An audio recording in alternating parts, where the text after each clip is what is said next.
Alright, I'm gonna talk about an anime called Blue Exorcist, or as in Japanese they would say Ao no Exorcist, something like that.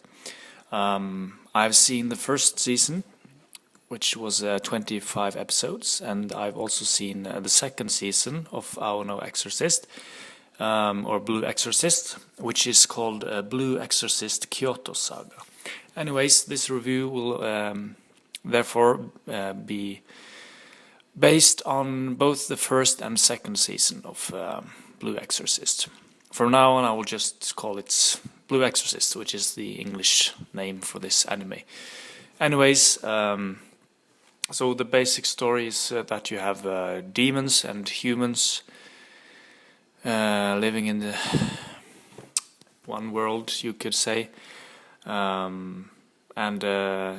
well, they are fighting. They're fighting demons, and maybe the story is actually a bit different than what I just said now.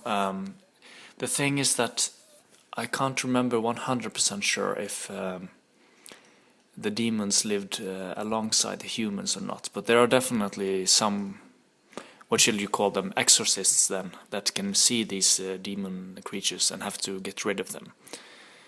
And yeah, let's just say that this anime is on Netflix, and I have watched it with a very laid-back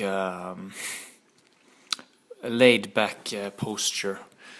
I have been watching it, but I haven't been paying 100% focus to all the story based things in this anime, and that is simply because after seeing so many animes, I immediately felt that this was gonna be a average anime for me to watch. And even though it's on the telly and I'm kind of watching it, Blue Exorcist never really got to the point where I was fully engaged in the story.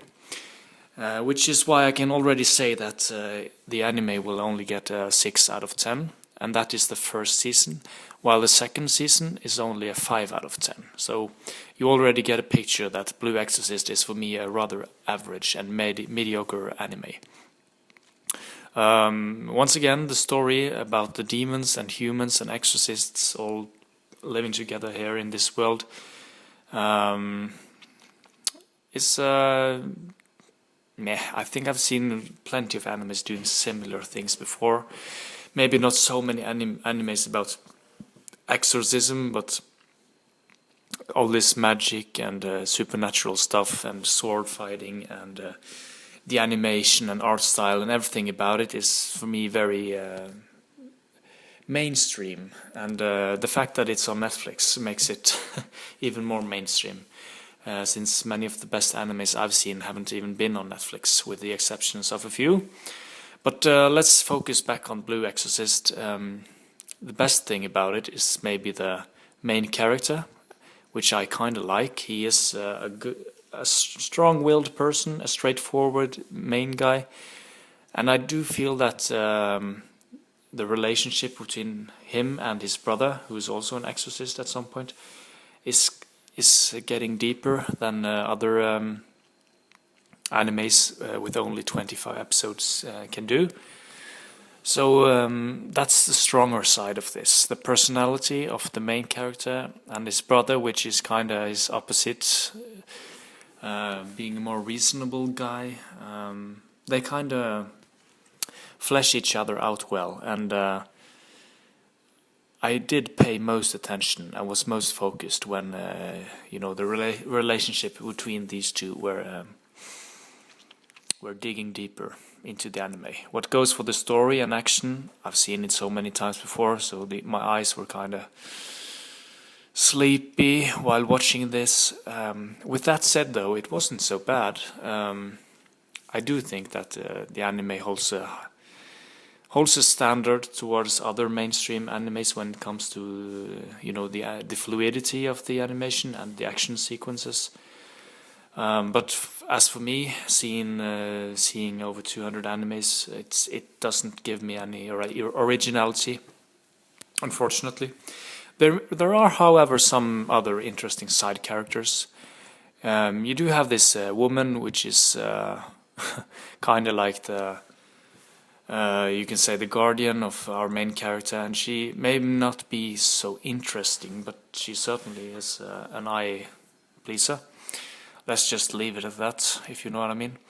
And then you have this, what shall I call him? This white-coated hat guy that has a very artistic and interesting design.